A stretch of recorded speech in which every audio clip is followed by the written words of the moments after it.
This story is titled, I Suspected My Wife Was Planning a Divorce, so I Moved My Assets. 2 weeks later, she filed and claimed it was all a joke when her plan backfired. Hey everyone, before we jump into today's video, I need your help.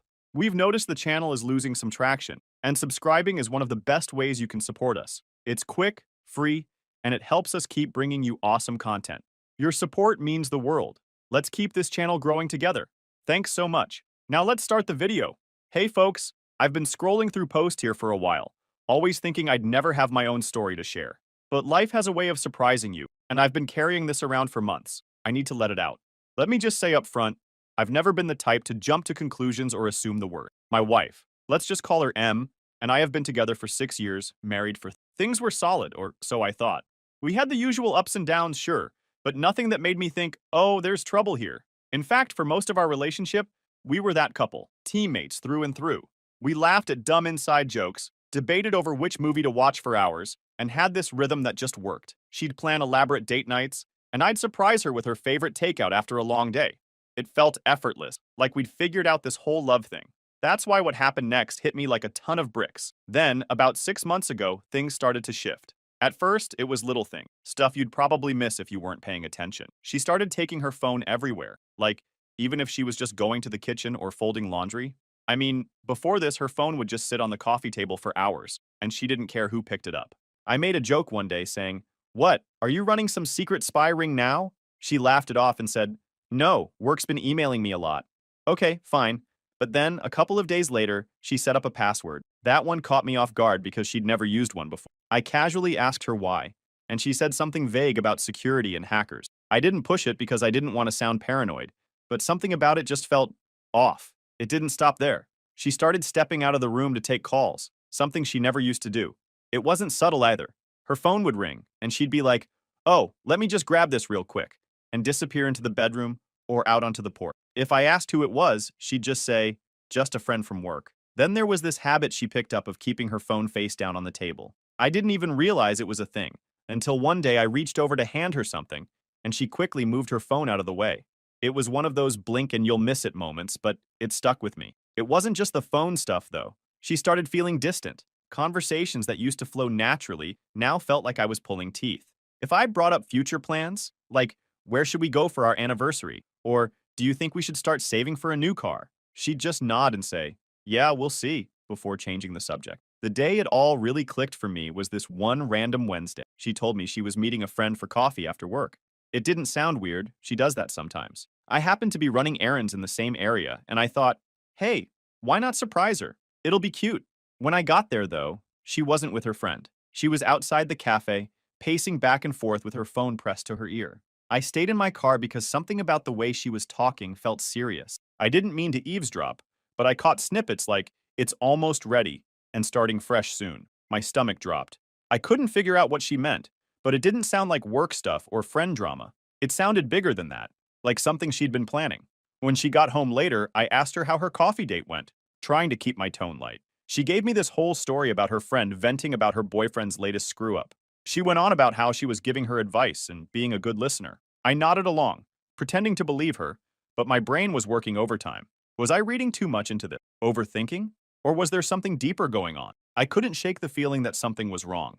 Something she wasn't telling me. Things carried on like that for a few more days. I started watching her behavior more closely, not because I wanted to catch her in something, but because I needed to make sense of what I'd seen and heard. She wasn't acting suspicious in any big, obvious way, but it was the little things that didn't sit right. And then, out of nowhere, she brought up our finances. We were having dinner one night, just a normal weekday meal. We were sitting there chatting about random stuff, her work, a new show she wanted to watch, when she said, "You know, we should really organize all our financial stuff," flashing her most innocent smile. It was such a left-field comment that I just stared at her for a second. "What do you mean?" I asked. She shrugged. "I just think we should have everything in one place. You know, like all our account info, passwords, documents, that kind of thing, just in case of emergency." I didn't know what to say. This wasn't something we'd ever talked about before, and the timing felt weird, considering everything else I'd noted. "What kind of emergencies?" I asked, trying to keep my tone casual. She shrugged again. "It's just smart, isn't it? What if something happens to one of us? Or what if we need to make a big financial decision quickly?" Her explanation made sense on the surface, but Something about the way she said it put me on edge. It was too rehearsed, too neat, like she'd been waiting for the right moment to bring it up. I nodded and mumbled something like, "Yeah, I guess that's a good idea." But inside, alarm bells were going off. Why now? Why suddenly care about organizing our finances when we'd always kept things separate and loose? That night, my mind kept replaying her comment over and over, trying to piece together what it could mean. Was this just normal adult stuff, and I was reading too much into it? But then I thought about the phone calls, the conversation I'd overheard at the cafe, and how distant she'd been lately. It all started to add up, and I didn't like the picture it was painting. Until then, I didn't do anything about it. A couple of days later, she brought it up again. We were in the kitchen. I was making a sandwich, and she was scrolling on her phone, when she suddenly said, "Have you thought more about organizing the bank stuff? Like, do you know where all the account details are?" I put down the knife and turned to face her. "Okay, what's going on?" I asked, trying to keep my tone light but firm. "You've been bringing up the finances a lot lately. Is there something we need to talk about?" She finally looked up from her phone, surprised, like she didn't expect me to press her on it. "No, nothing's wrong," she said quickly, giving me a small laugh. "I just think it's important, that's all. You know, for emergency." "Emergencies like what?" She shrugged, her face unreadable. "I don't know, just life stuff. It's not a big deal, I promise. I just think it's something we should get on top of." Her answer felt vague, too vague. I nodded and let it go.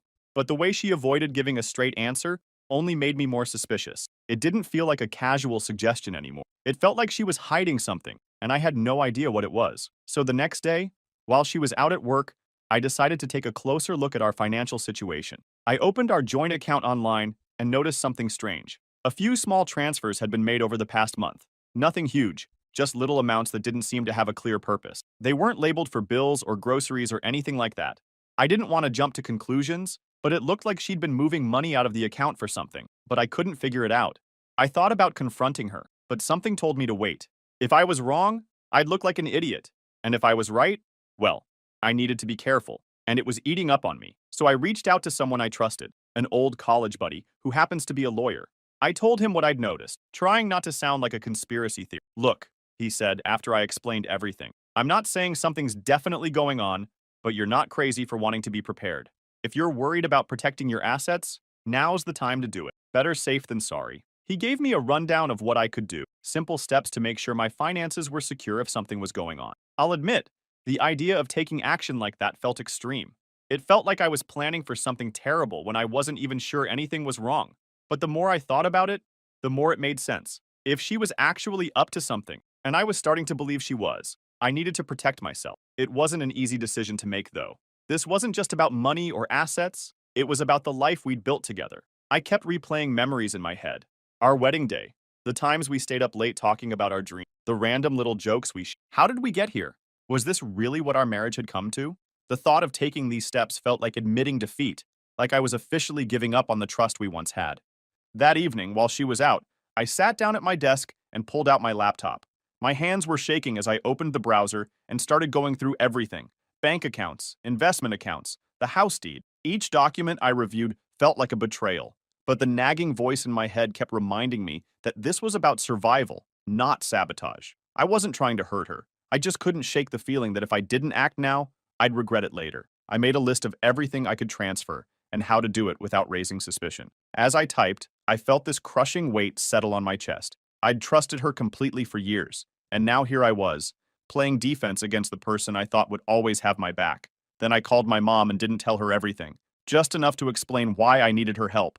"I need you to hold on to some things for me for a while. It's nothing bad, just something I need to do to protect myself, just in case." She was quiet for a moment, probably trying to figure out what I wasn't saying. "Are you okay?" Her voice full of concern. "Yeah," I lied.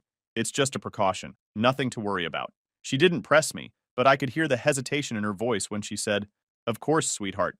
Whatever you need." Hanging up the phone, I felt a strange mix of relief and shame. I hated involving her in this mess, but at the same time, knowing she had my back gave me some sense of stability in a situation that felt like quicksand. By the time Em got home, I'd already started the process. I transferred most of my assets, our savings, my investments, even the house, into my mom's name. I left enough in our joint account to keep up appearances, but the rest was locked down. She didn't notice a thing. She came in, kissed me on the cheek, and asked if I wanted to watch a movie. I acted normal, but inside I was a mess. Part of me felt guilty, like I was betraying her trust. But another part of me felt relieved, like I was finally taking control of a situation that had been spiraling out of my hands. Over the next few days, I kept things as normal as possible. I didn't want to tip her off that anything had changed. She seemed content, even unusually cheerful at times. But instead of putting me at ease, it made me more suspicious. If she was planning something, she was doing an expert job of hiding it. What stood out, though, is that she didn't bring up the finances again, not once. After I questioned her the last time, it was like the subject had completely vanished from her mind. At first, I thought maybe I'd overreacted and she dropped it because it really wasn't that important. But the more I thought about it, the more it felt like she was avoiding it, almost like she was dreading bringing it up again after I pressed her. I caught her glancing at me a few times, though. Quick little looks, like she was gauging my mood or deciding whether to say something. Every time I noticed, she'd immediately turn her attention back to whatever she was doing. Her phone, the TV, a book. It was subtle, but it was there. It felt like she was waiting for me to bring it up, like she didn't want to risk pushing the topic again. The silence about it only made me more uneasy. It wasn't like her to just drop something she thought was important, and the way she avoided it now felt deliberate. If she was testing the waters, she wasn't getting in. And if she was waiting for something, I wasn't about to give her the green light. Whatever her next move was, I knew I needed to stay one step ahead. Something was coming. I just didn't know when or how. All I could do was prepare. That night, I made sure everything was solid. I went over the paperwork again, double-checking every detail of the asset transfers to my mom. The house, the savings, the investments, everything was legally in her name now, locked in a trust that couldn't be contested. I even called her to confirm she had all the documentation on her end. 2 weeks went by, and things seemed normal? Too normal, actually. She was acting more affectionate, even initiating conversations about random stuff like work or what we should eat for dinner. It threw me off because, for months, she'd been distant, avoiding anything deeper than surface-level talk. Part of me started to wonder if I'd been overreacting all along. Maybe the weird behavior was just stress or something I couldn't understand. But then, on a random Friday night, she sat me down on the couch, turned off the TV, and said, "We need to talk." My stomach immediately dropped. I knew what was coming before she even said it. "I think we should get a divorce," she said, her tone so calm it felt rehearsed. It wasn't angry, and it wasn't emotional. It was just cold, like she was telling me we'd run out of milk. I stared at her, unsure how to respond. As she launched into her reasoning, she talked about needing space, wanting to figure herself out, feeling like she'd lost her identity in the marriage. Standard breakup lines that didn't actually explain anything. But then she said something that hit differently. "You know, I've made a lot of sacrifices for you over the years, and I don't think you really appreciate them. I deserve more." That last part stung. It wasn't just about her wanting out. It was about her framing this like I owed her something, that all of this was my fault, and she was just claiming what was rightfully hers. I sat there trying to process what she was saying, but a new question kept bubbling to the surface. Why now? Then she dropped a line that made everything start to click. "A friend of mine has been helping me see things more clearly," she said, not meeting my eyes. A friend. I stayed quiet, letting her talk, but my mind was racing. Who was this friend? Why were they involved in my marriage? The way she said it wasn't casual. It sounded like someone had been hyping her up, convincing her that leaving me wasn't just an option, but some kind of strategy she needed to execute. And the more she talked about how she deserved more because of her sacrifices, the more I couldn't believe what I was hearing. Sacrifices? What sacrifices? She had been happy with me, or at least that's what she always said. I'd worked hard to give her the life she wanted, and I wasn't just talking about money. When she wanted to move closer to her job, I agreed, even though it meant a longer commute for me. When she wanted to take that expensive yoga retreat last year, I made sure we budgeted for it, even skipping a vacation I'd been looking forward to so she could go. I supported her when she switched careers, twice, telling her it was okay to take the leap because I wanted her to be happy. I thought being a good husband meant putting her first whenever I could. And it wasn't like I was some inattentive, distant partner. I showed up. I remembered anniversaries and random little things she mentioned liking. I planned date nights when she said she was feeling stuck in a rut. I listened to her vent about work, her friends, her family.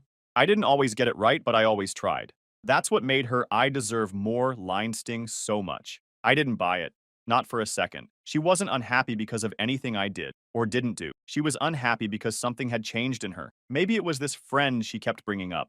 Maybe it was something else. But the person sitting in front of me now wasn't the woman I married, and I wasn't going to let her rewrite the story of our marriage to suit her new narrative. I didn't press her in the moment. Instead, I nodded and said something neutral like, "If that's how you feel, I guess we should figure out the next steps." She looked surprised that I wasn't arguing or begging her to stay, but I didn't care.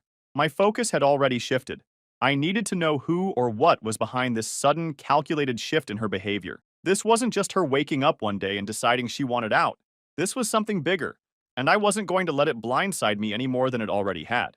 After that conversation, she went into her own apartment, and by Monday, I got the divorce papers. And let me tell you, they weren't just about ending the relationship. They were about taking everything. Half the house, my savings, my investments, the car. She wanted all of it, plus some vague clause about spousal support that made no sense given her solid income. It was like she was swinging for the fences, expecting me to roll over and hand her everything I'd worked for. At first, I thought it was just her being vindictive, but the way she'd framed her demands, so detailed and aggressive, made me reassured there was someone coaching her through this. So I started digging. It wasn't like I could just ask her who she'd been talking to, so I had to get creative.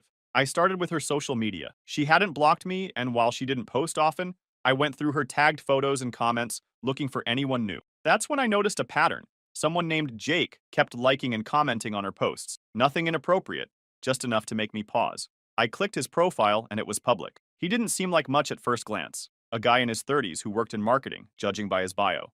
But as I scrolled through feed, I noticed something strange. He'd posted a photo at the same cafe I'd seen her at weeks ago. On the same day, I overheard her talking about starting fresh. My stomach churned as I kept scrolling. There were more subtle hints, a comment on one of her posts saying, "You've got this," and a selfie he'd posted from what looked like her new apartment. None of it was concrete proof, but it was enough to make me suspicious. I wasn't sure what to do with this information, but I knew I couldn't just sit there and wait for answers to fall into my lap. Her mention of a friend helping her through things had stuck with me, and I needed to know who it was. I decided to call one of our mutual friends, Lisa. She and my wife had been close for years, so if anyone knew what was going on, it would be her. I kept the conversation casual at first, just asking if she'd talked to my wife recently or if anything seemed off. Lisa responded quickly, saying she didn't know anything about a friend or any advice. I asked a few more questions, trying to probe gently, but she shut down the conversation defensively, saying she really couldn't help me. The whole thing felt rushed, like she was trying to avoid getting involved. Not ready to give up, I called another friend, Emily. I went through the same routine, explaining that I was just trying to make sense of everything. At first, she seemed hesitant, dodging my questions with vague answers. When I pressed her a bit more, she ended the call abruptly, leaving me more suspicious than ever. I sat there, frustrated, trying to figure out what my next move should be. Then, to my surprise, Emily called me back. She told me she needed to make sure whatever she said wouldn't get back to her. I promised it wouldn't, and after a long pause, she finally told me what she knew. Apparently, my wife had been spending a lot of time with someone named Jake, someone she'd met through work. Emily said she didn't know much else, but from what she'd heard, Jake was deeply involved in the advice my wife was getting about the divorce. Hearing that name felt like a piece of the puzzle clicking into place. Now it was clear this wasn't just about her needing space or finding herself. Someone else was in the picture, steering her decisions, and I was determined to find out why. I decided to confront it in my own way. That weekend, I drove to her apartment building and parked a block away, hoping to confirm what I already knew. Sure enough, a couple of hours later, she walked out of the building with Jake. They didn't hold hands or anything, but the way they walked together, close, leaning in to talk, was enough. They got into his car and drove off, leaving me sitting there, staring at the space where they'd been. I didn't follow them. I didn't need to. At that moment, it was clear. She hadn't just fallen out of love with me. She'd been planning her exit with someone else, and now it all made sense. The sudden distance, the financial questions, the aggressive demands in the divorce papers. She wasn't just leaving me. She was leaving me with nothing, and she had someone backing her every step of the way. I went home that night, my mind spinning with everything I'd learned. The betrayal stung, but what hurt more was how calculated it all was. She was using the divorce as a stepping stone for whatever life she was building with Jake, but she had no idea what I've prepared for her. The first mediation session was tense from the moment we walked in. Her lawyer showed up with a folder so thick, it looked like they were filing a lawsuit against a Fortune 500 company. He started going through her demands like they were completely reasonable. Half the house, the savings, my investments, the car, even some additional nonsense about spousal support. I stayed quiet, pretending to listen, but I was waiting for my lawyer to make his move. When it was finally our turn, he calmly slid a stack of documents across the table and said, "Before we proceed, I think it's important for everyone to review these." Her lawyer picked up the papers, skimming through them. His confident demeanor shifted quickly as he flipped the pages, his brows furrowing deeper with each one. "What is this?" he asked, looking. "These documents show the transfer of all major assets into a trust under my client's mother's name," my lawyer explained, his voice steady. "The transfers were completed several weeks before the divorce filing, and the trust is fully legal and irrevocable." The room went completely silent. Her lawyer turned to her, his confusion now mixed with frustration. "You didn't mention this," he said flatly. She snatched the papers from his hands and flipped through them, her face turning red. "This can't be real," she muttered, staring at the notarized signatures and dates. Then she turned to me, her expression shifting from disbelief to fury. "You planned this?" she hissed, glaring at me like I'd committed some unforgivable crime. "You knew I was going to file and you set this up to screw me over." I didn't respond. I just sat there, letting her connect the dots on her own. Her lawyer, now visibly annoyed, asked my lawyer to explain further. So he did, calmly, methodically, and with every piece of proof needed to make the transfers ironclad. The dates lined up perfectly, showing I'd moved everything well before she filed. The signatures were properly notarized, and the trust was airtight. There was nothing they could do to contest it. She was livid. "You're unbelievable," she snapped, leaning forward in her chair. "I can't believe you'd do something like this to me." I still didn't say a word. What was there to say? This wasn't about me doing something to her. This was about protecting myself, because she'd made it clear she wasn't leaving quietly. The meeting ended with her lawyer muttering something about needing to reassess their approach, but it was obvious to everyone in the room that they had no moves left to make. When we walked out of the building, she pulled me aside in the hallway, her face a mix of anger and desperation. "This isn't over," she said, her voice low. "You're going to regret this." I just looked at her and said, "I already regret trusting you. That's the only regret I have." After that mediation session, things spiraled faster than I expected. She went into full meltdown mode almost immediately. It started with the calls, endless calls. At first, she sounded calm, even apologetic, leaving voicemails that started with, "I think we just need to talk," or, "I know this got messy, but we can fix it." When I didn't respond, the tone shifted. By the second day, her messages were bouncing between sobbing and screaming. One voicemail would be her crying about how she made a mistake and didn't want to lose everything we built together. The next would be an angry tirade, accusing me of being stingy and vindictive, blaming me for everything going wrong in her life. I ignored it all. My lawyer had advised me not to engage, and honestly, I didn't want to. I was done playing her games. But she wasn't. When the calls and texts didn't work, she started spinning stories. I started hearing from mutual friends that she'd been telling people the divorce wasn't real, that it had all been some elaborate prank. A prank. I mean, who would even believe that? It didn't take long for the cracks in her story to show. Friends started asking questions like, "If it was a prank, why did you file actual legal paperwork?" Or, "Why hire a lawyer and make such specific demands if it wasn't serious?" When people didn't immediately buy into the prank excuse, she doubled down. She claimed it wasn't just a joke but a way to test the strength of our relationship. She started painting herself as the victim, saying she was hurt and betrayed by my reaction, that I'd taken things too far and destroyed the trust in our marriage. At first, some people seemed to buy into her stories. I'd get these weird texts or comments from acquaintances, saying things like, "Wow, I didn't realize things were so rough for her." Even her brother lashed out saying, "You should have just talked it out instead of being so drastic." And it was frustrating, but I knew the truth would come out eventually.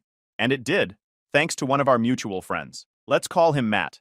Matt and I weren't super close, but we'd always been friendly.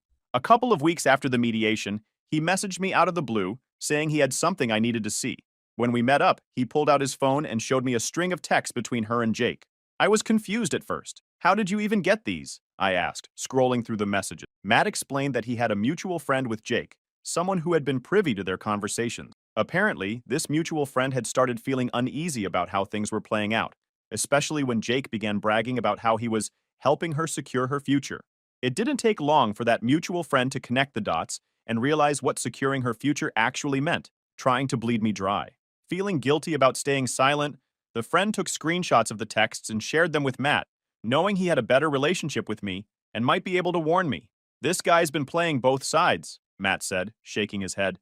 "He's been hyping her up to take you for everything, while making her believe he'd be there for her afterward." Matt handed me the texts and said, "I thought you should know. You don't deserve this, man." The texts were brutal. She wasn't just venting to Jake about the divorce. She was actively planning her next moves with him, and he was coaching her through it. One of the messages from her said, "Once the settlement's done, we'll have everything we need. I just need him to agree to the terms." Jake's reply, "Don't back down. Make him feel guilty if you have to. He owes you. We'll start fresh once you've got the money." I sat there staring at Matt's phone, trying to process what I was reading. This wasn't a misunderstanding or some emotional reaction to a failing marriage. This was cold, calculated manipulation. I thanked Matt, and he left, but my mind was spinning. Everything made sense now. Her sudden distance, her obsession with our finances, her aggressive demands in the divorce. It had all been part of a plan, one she'd been working on with Jake behind the scenes. The texts spread quickly among our mutual friends. Matt shared them with a few people, and from there they made the rounds. Suddenly, her narrative wasn't holding up anymore. People who'd been neutral or even supportive of her started pulling away. And the shift was almost instant. The people who had been defending her or staying on the fence now saw her for who she really was. Even her closest allies started distancing themselves. By the time the divorce was finalized, she had nothing but her personal belongings. Her lawyer quietly dropped her case after realizing there wasn't a legal leg to stand on. All those bold demands had crumbled under the weight of the paperwork I'd prepared, and the trust I'd set up with my mom was untouchable. As for Jake, he seemed to vanish the moment things started unraveling. I wouldn't be surprised if he'd been using her just as much as she'd been using me. From what I could piece together, he'd been feeding her delusions of independence and a fresh start. But the second it became clear she wasn't walking away with anything, he was gone. Without Jake in her corner, her confidence took a nosedive. The calls and texts kept coming, but now they were more desperate. She wasn't accusing me anymore. She was begging. "Can we just talk? Please. I'll do anything to fix this," one voicemail said. Another, "You don't have to forgive me, but can't we just settle this and move on? I'll drop everything if you just talk to me." I didn't respond. I couldn't. The damage was done, and there was no coming back from it. Even her family started to pull away. Her brother reached out to me at one point, apologizing for some of the things he'd said earlier when he believed her side of the story. "I didn't know what she was doing to you," he admitted. "I'm sorry I ever took her word for it. As for me, I got the house, my savings, and something I hadn't felt in a long time: peace of mind. My mom, as always, was my rock. She came over with buckets of paint and a list of ideas to help me reclaim the space as my own. Now, life feels like it's finally mine again. No more second-guessing every little interaction, no more feeling betrayed. Just peace. She's a chapter in my past, one I don't reread anymore. And as far as I'm concerned, the rest of the story is entirely mine to write."